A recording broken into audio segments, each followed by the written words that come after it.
All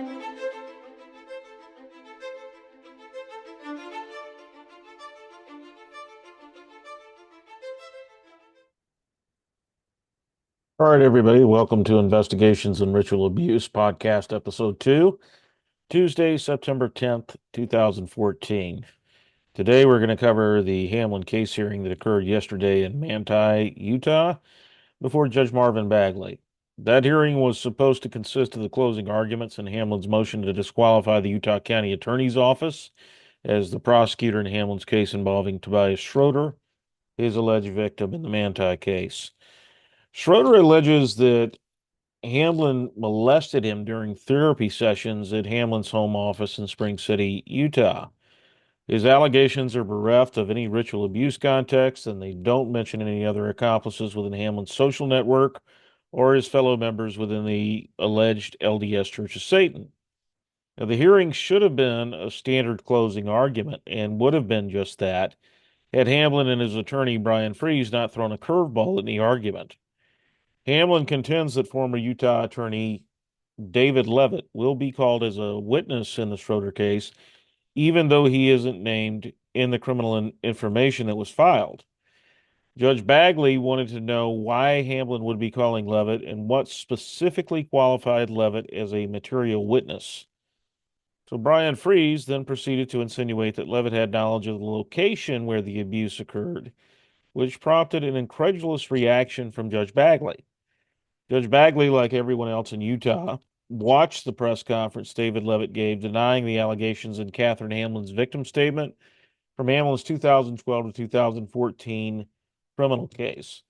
Now, during that press conference, Leavitt specifically denied ever having traveled to Spring City. He said that he had never been to Spring City. So let's take a look at that press conference footage right now. Now, everyone should know, if you don't know already, that when I was a law student, this therapist was my elders quorum president in the Church of Jesus Christ of Latter-day Saints. He was my neighbor. I had a family connection. When his wife learned of whatever he was doing, she divorced him, and I testified at that divorce hearing. I'm well aware of who the therapist is, and I'm well aware of many of the players here. But, for example, I've never in my life I've never been to Spring City, Utah. I could probably find my way there in Sanpete County, but I've never been there. I mean, the allegations that are there are so outlandish and so crazy that they're just not true. So the question of how Leavitt would have knowledge of the layout of the location in Spring City where the alleged abuse occurred was therefore central to whether or not David Leavitt was a material witness. Judge Bagley seemed to think that Hamlin might be calling Leavitt simply as a gambit to disqualify the Utah County Attorney's Office as the prosecuting agency, and so he told Fries he would need to know why Fries was calling Leavitt as a witness. What specific information could David Leavitt have that would qualify him as a material witness to the Manti case? Fries asked to consult Hamlin for a 5-minute recess to advise him of the repercussions of divulging this information at that hearing. Now, Christine Scott of the Utah County Attorney's Office interjected to say that the state would want an affidavit or an evidentiary hearing on Leavitt's status as a material witness for the Hamlin defense. Judge Bagley said that he would require a proffer, which is an offer of proof that would tell the court what the testimony of David Leavitt will show as it pertains to David Lee Hamblin's defense. Now, one of the reasons we have a discovery and pretrial process in our criminal justice system and in our civil system is so that everyone knows what's on the table. What do prosecutors have in terms of evidence and witnesses? What does the defense have in terms of rebuttal evidence and witness testimony? These factors determine whether or not we even reach the trial stage and whether or not a case is dismissed or adjudicated via a plea agreement or a civil settlement. Now, Fries has been saying for months that the reason the Utah County Attorney's Office should be disqualified from the Manti case is that he intends to call David Leavitt as a witness. But he never said why he was calling David Leavitt as a witness until yesterday. And realistically, he wasn't asked. He clearly didn't want to fully disclose his purpose in calling Leavitt as a witness at yesterday's hearing, but he now has to choose between disclosure and losing the ability to call Leavitt as a witness. He has to show that Leavitt has information that is material to the case, which he can testify to in Hamlin's trial. Now, if David Leavitt doesn't have material information, this is all a gambit to ensure that the Utah County Attorney's Office doesn't prosecute the case, which means that it would revert back to the State Attorney General's office for the appointment of another special prosecutor. This case is 2 years old already, and the appointment of a special prosecutor would mean more delays for David Lee Hamblin and for his alleged victim, Tobias Schroeder. Make no mistake about it, David Lee Hamblin is not in a hurry to get to trial. He's been throwing up obstacles to avoid ever facing trial in the Schroeder case and in the Emily Sheets case in American Fork. What's odd is that the prosecution has never appeared to be in a hurry to go to trial either. For over a year and a half, Special Prosecutor Ryan Peters of the Juab County Attorney's Office failed to turn over discovery in the Hamlin cases in Manti and American Fork. Even though the State Attorney General's Office Deputy AG Craig Barlow held up a binder of material that was 4 to 5 inches thick, that binder was not turned over to Hamlin's attorneys in American Fork until Peters' replacement as special prosecutor, Nathan Evershed, provided it almost 2 full years after Hamlin was arrested. It's the same issue that the Utah County Attorney's Office cited in 2014 when it moved to dismiss Hamlin's original criminal case involving abuse allegations made by his daughters. The Utah County Attorney's Office said then that it couldn't locate the discovery materials due to the time that it had elapsed between the abuse and the renewed allegations. But in 2022, the State Attorney General's Office had a binder of materials that was 4 to 5 inches thick with all of those materials in it. So we know that the prosecution has materials relating to medical examinations that occurred in the early 2000s because Hamlin's attorneys in the American Fork case, Michael Petro and Lee Ashton, specifically reference those materials. They reference a medical examination on Hamlin's daughter. And the question is simple. If they have it today, how could they have not had those records back in 2014? What's even worse is the fact that the Provo Police Department conducted a pretext call on a recorded line between Hamlin and his daughter in 2013, during which Hamlin specifically said, "I am sorry for raping you." That's the exact quote. "I am sorry for raping you."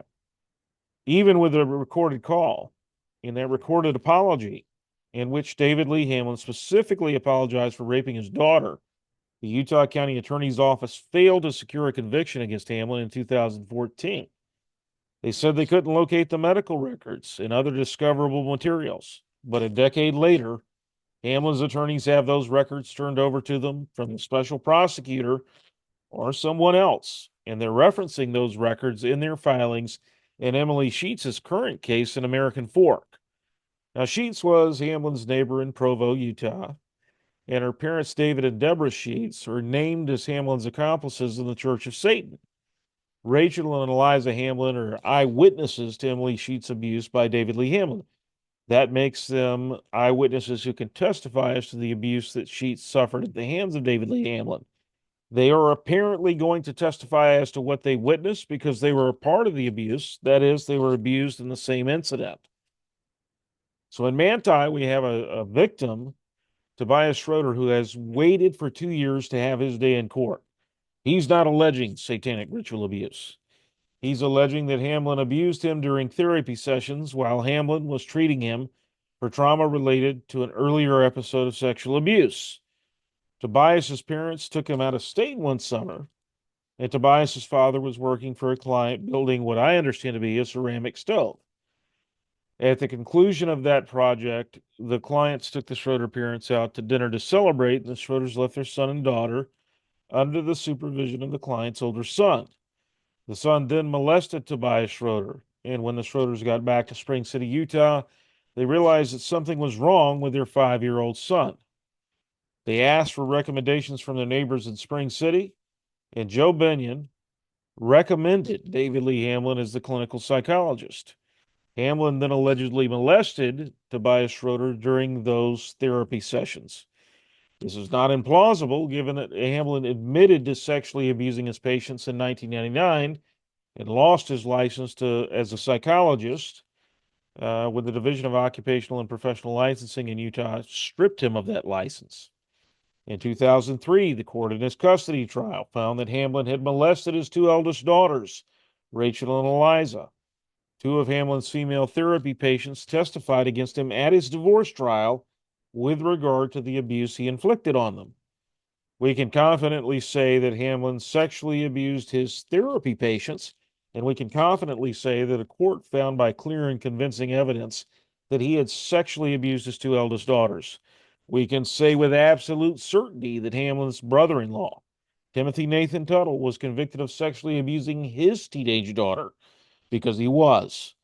We can say with absolute certainty that Hamlin's patient, friend, and fellow alleged Church of Satan member, Gordon Bowen, was accused of sexual abuse by his stepsons and his biological children during his divorce, because he was. We can say that Bowen made thousands of phone calls to gay escort services in various cities while traveling for work, because the phone records from his divorce show that he did. We can say that we can say that Bowen had teenage boys hanging around his workplace, because Bowen's own secretary, Michelle Avantario, confirmed it in his divorce. We can say that the individuals in Bowen's divorce filed over 40 affidavits and testimonials about Gordon Bowen's sexually abusive and inappropriate conduct that they witnessed over at least a 20-year period, because they did. IRA was able to obtain those records from a publicly available archive. So we can say that Hamlin's cousin-in-law, Sterling Van Wagenen, was accused of sexually abusing a young girl twice, and that he confessed to DCFS and the police that he had sexually abused a boy as well, because he did. Hamlin was Sterling Van Wagenen's therapist. Van Wagenen received 2 sentences of 6 years to life for molesting his female victim. In this larger context, we can say that the state of Utah has an absolutely abysmal record when it comes to prosecuting and convicting rapists. Utah is above the national average in only one category of violent crime: rape. It's number 9 in the country in rapes per 1,000 individuals. Even with a 12% reporting rate, Utah had over 13,000 reported rapes between 2012 and 2022. So only 12% of victims report, still had over 13,000 reports between 2012 and 2022. That's just rape or rape of a child. It doesn't include the other sex crimes like forcible sexual abuse, sodomy on a child, aggravated sexual abuse of a child, aggravated sexual assault, object rape, or object rape of a child. It's just rape and rape of a child. Over 13,000 reported rapes, which represent 12% of rape victims who do report. It's like an iceberg. 88% of the problem is invisible, submerged underneath an ocean of silence. Utah didn't even manage to convict 400 of those 13,212 alleged rapists. I want to say that again. Over 10 years, with 13,212 alleged rapes, Utah managed to convict just 393 rapists. They only brought charges against 1,546 of the accused rapists, which is an 11% rate. So when you consider that children under 16 are unable to legally consent in Utah, any allegation made by a child with respect to rape should make proving the case easy. You don't have to establish a lack of consent because the child cannot legally consent. If you take the 1,548 cases that were filed from 2012 to 2022, over 500 are still going through the courts. That's 10 cases from 2012 that are still winding their way through the court system in 2024. There's 8 from 2013, 7 from 2014, 12 from 2015, 7 from 2016, 15 from 2017, 21 from 2018, 46 from 2019, 66 from 2020, and 90 from 2021. Maybe the reason only 12% of victims report is because they could be waiting up to a decade to have their day in court, if not longer. Because that's how long victims wait in Utah to see their rapist in a trial. That's how long they wait to see him go to prison. That's how long they got to hang on and show up to court hearings and stay available to prosecutors and defense attorneys to see justice. Years, if not decades. And why is that? Well, it might be because their county attorney decided to disband the Special Victims Unit of prosecutors who specialize in sex crimes in their county. That's exactly what happened in Utah County. Who was the county attorney that did this? Why? None other than David Leavitt, the man that David Lee Hamblin wants to call as a witness in his criminal case in Manti. So when I spoke to sources who had worked in the Utah County Attorney's Office, what I heard was alarming. I was told that David Leavitt said that ritual abuse allegations brought to his office should be worked out among the family members rather than criminally prosecuted. In ritual abuse, the family members are the ritual abusers. Better yet, because the Utah County and the Provo Police Department didn't go beyond David Lee Hamblin to investigate the 5 pages worth of names in the Hamlin victim statements from 2012.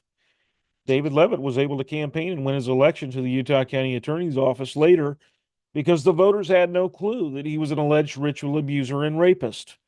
As far as the voters knew, David Leavitt was a good guy and an attorney who had previously served as county attorney in Juab County. His father is Dixie Leavitt, the insurance tycoon of the Leavitt Group. His brother is Mike Leavitt, the former governor of Utah, administrator of the EPA under George W. Bush, and Secretary of Health and Human Services under George W. Bush. That's who David Leavitt is. That's who David Leavitt wants to call, or who David Lee Hamblin wants to call as a witness in his current criminal case in Manti. What's interesting is that Hamblin's original attorney was Michael Petro in Manti, who worked for the Leavitt Institute as a visiting professor in the Ukraine. That's right, Michael Petro worked for David Leavitt's nonprofit. Petro and Aston were Hamblin's attorneys on both of his criminal cases in Manti and American Fork, but they filed to withdraw from Hamlin's Manti case, and Hamlin received a court-appointed attorney. That would be Brian Freeze. Here's a good question. If Hamlin is indigent and unable to pay for his attorney in the Manti case, how is he able to afford the services of Michael Petro and Lee Ashton in American Fork? If they're providing pro bono services to him in his case with Emily Sheets in American Fork, why aren't they providing him pro bono services for his Manti case? I'll tell you why.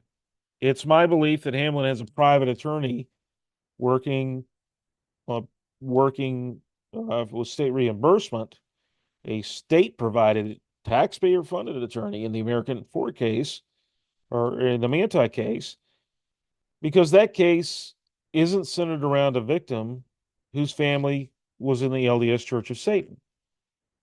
The Sheets case in American Fork is centered around a victim whose family was in the LDS Church of Satan, allegedly.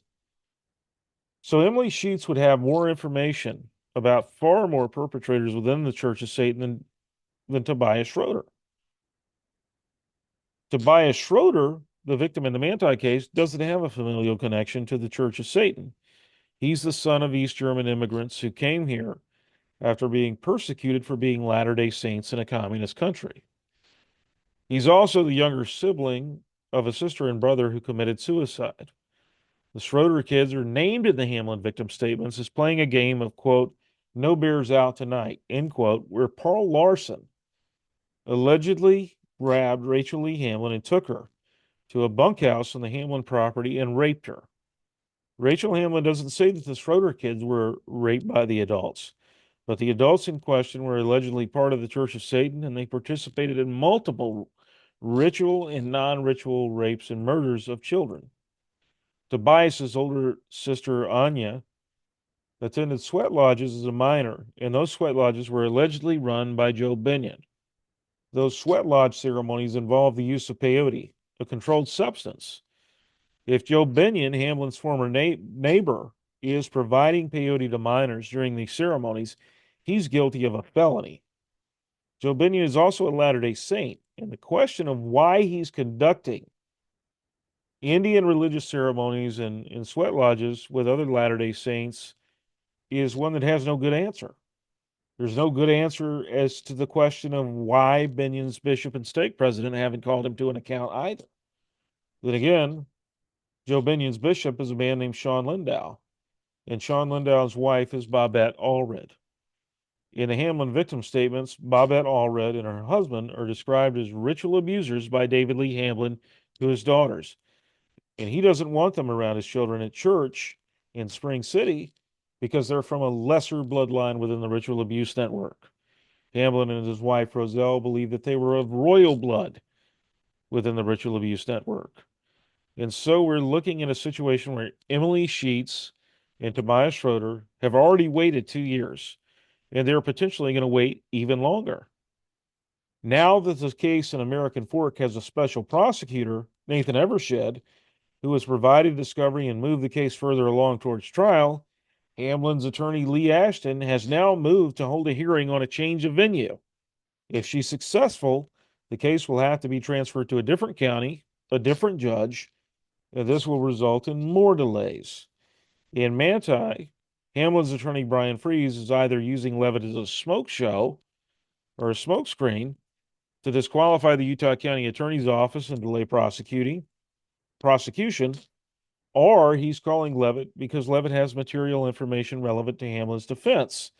If the latter is true, Utah County Attorney's Office would likely be disqualified, which again would delay the case even further. Sources have indicated to Investigations of Ritual Abuse that there were over a dozen victims willing to testify against Hamlin at the beginning of these proceedings 2 years ago, but that number has dwindled down to a few. That's a strategy in Utah when it comes to rape cases. You stonewall and you delay, and you make rape victims wait years, sometimes over a decade, to have their day in court with their rapists facing accountability. This is a war of attrition for rapists and sexual predators, one in which the victims have to wait, but they also have to leave and miss work to attend the endless status hearings and update hearings and pretrial proceedings over the years and years it takes for a rape case to go to trial in Utah. That's why only 12% of victims report their rapists to the police. Who wants to get raped all over again by a criminal justice system that will only bring charges 11% of the time and will only secure a conviction 3% of the time? If you're a rapist in Utah, you've got a 97% chance of getting away with rape. It's a great state for you. Look at David Lee Hamblin. There were at least 10 separate occasions before his current criminal cases that began in 2022 where he should have been prosecuted, convicted, and thrown in prison. I covered this on my recent appearances on Rise to Liberty with Jacob Johnson and SOAR Global News with Anastasia Sprout. It's undisputed that David Lee Hamlin was guilty of possession of a controlled substance. He told the Provo Police Department in 1999 that the peyote button in his house belonged to him. It's a crime to possess a Schedule I controlled substance. He wasn't convicted. He didn't go to prison. It's undisputed that David Lee Hamblin abused his mentally ill therapy patients by having sex with them. He lost his license. Doppel took it from him when he admitted to having sex with his patients and trying to convince them that it was part of their therapy. He was never prosecuted. It's undisputed that David Lee Hamblin was found by a court of law to have sexually abused two of his daughters in 2003. He wasn't prosecuted. It's undisputed that Hamlin didn't pay court-ordered alimony and child support beyond a single payment, and that he was $270,000 in arrears, allegedly. He's never been to prison for any of these crimes. He's getting to re-abuse Tobias Schroeder and Emily Sheets all over again with his shenanigans in American Fork and Manti. And Special Prosecutor Ryan Peters didn't exactly move the cases along the trial. Peters delayed and delayed by not turning over discovery to the defense, and then Governor Spencer Cox chose Peter out of all of the attorneys in Utah to nominate to a judgeship in Provo. As a result, the Hamlin case effectively didn't have a prosecutor from October 2023 to May of 2024. Utah County tried to step in on the American Fork case after Ryan Peters filed a motion to transfer the case back to the Utah County Attorney's Office. Judge Roger Griffin in American Fork shot that down because you guessed it. David Leavitt will be called as a witness in the American Fork Emily Sheets case. This is despite the fact that David Leavitt says he has nothing to do with any of the allegations in the Hamlin victim statements, which would include Emily Sheets. The state attorney general's office had to appoint a new special prosecutor, but Hamlin's attorneys were filing a motion to dismiss for failure to prosecute before that appointment. We put public pressure on the AG's office, and Nathan Evershed was appointed. In Manti, the Utah County Attorney's Office is once again arguing over David Leavitt. Neither of the cases allege that Leavitt abused Emily Sheets or Tobias Schroeder. David Leavitt isn't the Utah County Attorney any longer. He's off in Scotland playing with his Knockderry Castle renovation, and I hear that his alleged accomplices in the LDS Church of Satan, Kevin and Khalil Kelly, are visiting Scotland. Maybe someone should look into the words and stakes in Scotland, given that the Hamlin sisters allege that the CS members move in areas where the CS has an existing presence. Oh well. That's a matter for another podcast. In the meantime, we've had the original judge of the Manti case recuse herself. Judge Bagley is the second judge assigned to the Manti case, and he's retiring at the end of September, which means that we'll have to wait for another judge to take up the case. More delays. That's the playbook. The hearing has been continued to the 16th at 1 p.m., so you'll need to call the Manti 6th District Court at 435-264-5011, option 2, to get the WebEx link for the hearing.